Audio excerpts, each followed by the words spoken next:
Well, it's another wet and cold day, Saturday. Just been down to check the 3 new filters I put on.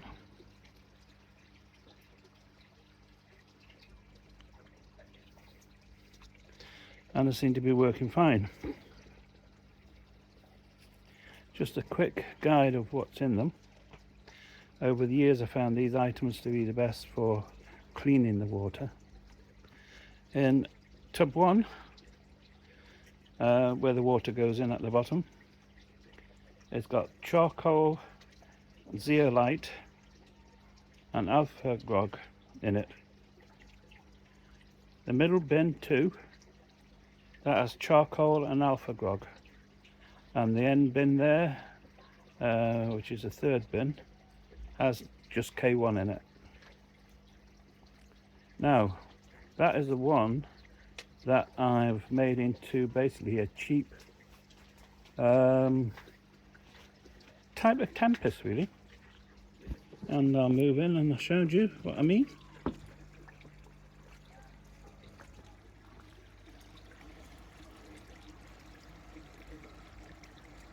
In there I have 3 discs, which are these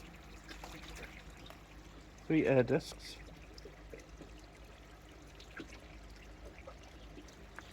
And when I want to clean the material, I'll turn the air discs on and they bubble up at full power, and then I turn the switch on at the back of the bin, which lets the water out. It has a filter connected to it which filters the water through it. Well, not so much filters water through it, it stops the K1 going out. It's the same one as right there for the overflow, which is that.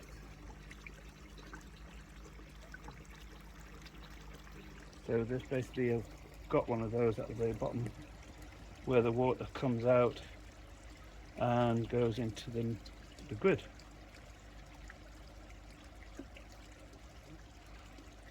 At the moment I've got the water agitating, basically just to soak the K1 and make it compress down into their bin.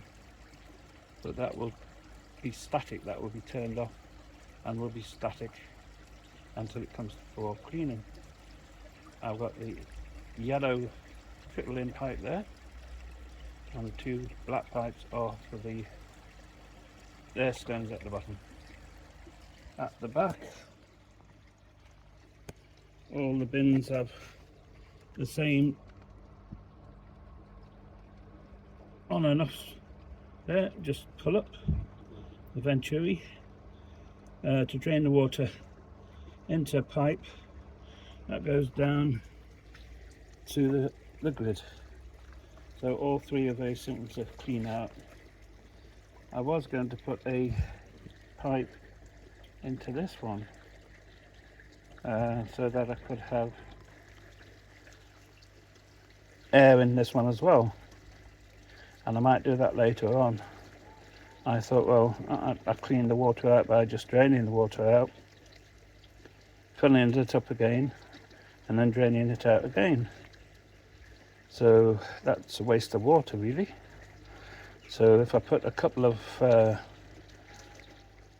air stones in the bottom of this one and into this one as well, I should be able to agitate the material to dislodge any dirt, solids, anything else on it, and straight into the main system. But this one I will leave ticking over for 24 hours so that the K1 goes down into the tub itself. All these are designed so I just pull a lever on each and automatically clean them out, so I don't really have to touch them. Now, good and bad bacteria. Okay, so this is good and bad bacteria. This is a bit of a test I've done for myself. I put some good bacteria out of my old tubs into here with some new K1 and some fish food down at the very bottom there, which will obviously integrate into the water. Now I want to see how long it takes for these to change colour and get the good bacteria in them. I know there's bacteria in there because I took it out my old tub, which was full of bacteria. So that they will stay in there, and I will see how long it takes. Does it take a month? Does it take a year? I have no idea. We all keep putting good bacteria, some people buy good bacteria in liquid form and put it into the tubs. But the two questions are, when we treat the pond, do we kill the good bacteria? And do we have to start again? Or does the good bacteria survive in the filter system, even after pond treatments? So I will be testing this over the next few months to see if the good bacteria survives. I'll put a little bit of pond water in here every so often, just to top it up and see what happens.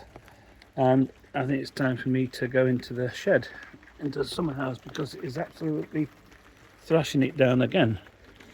Done nothing but rain here all day. The fish have seem okay in there. They're nice and covered up.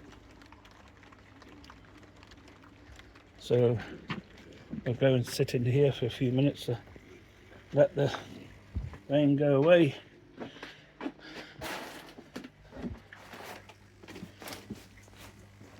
Oh boy, I do have electrics to do today, or was going to do electrics, but I think that's going to be out of the question.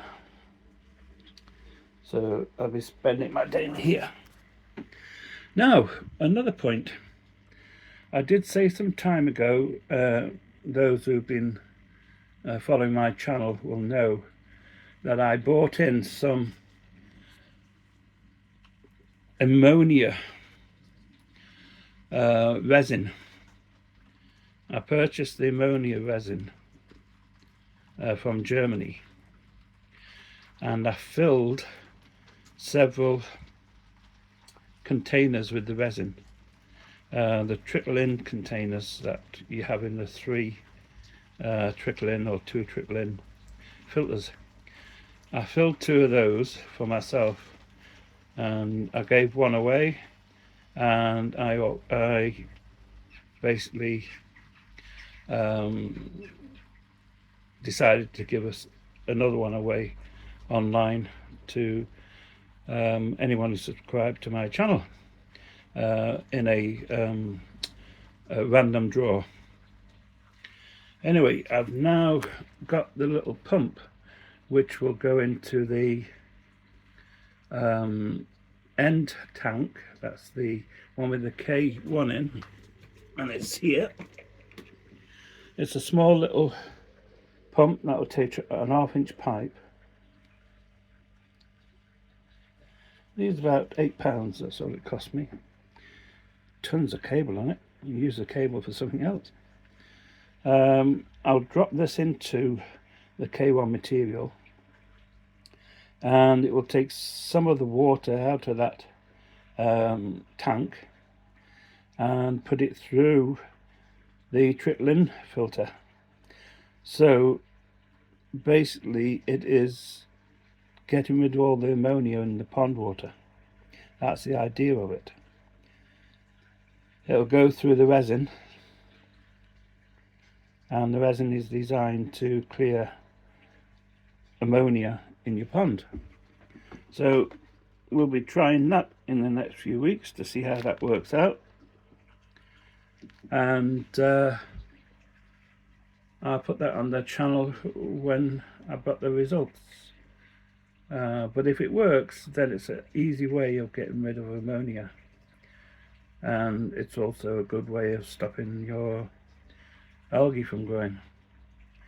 And talking about algae, I will be doing my normal treatment of the pond for algae next week, and this doesn't involve chemicals, doesn't involve anything where your water goes discoloured for a day or 2 days. This is a simple little approach to getting rid of all the algae, and it will also kill a lot of the little bugs that you get into your pond, all those little parasites we want rid of. So that'll be for the next video. Now I ask that, please will you subscribe if you keep coming back to the channel. I say this because I would like to know how many people basically are watching these videos and how many people are interested in them, so that I can plan ahead for things I would like to do that I haven't done because they could be expensive. The next thing I will be doing will be this coming week, where I will be putting up 2 cameras for the pond. Now these cameras are very cheap, they're about £30 each, and they give you perfect night vision, and I will be showing videos of what they look like at night. Got no lights on them. Well, they do have lights on them that you can use if you want, but I found I don't need to use the lights. Even though it is pitch black down this part of the garden, I found I get perfect colour without any lights on whatsoever. And they are very cheap to run, because I think they are somewhere around about 8 watts. So you're probably looking a couple of £1 a year for each one. Right, so that's it for today. I'm going to sit in here for a while, wait until this mist and this rain goes away, and see if there's something else I can do on the pond. Thanks for looking.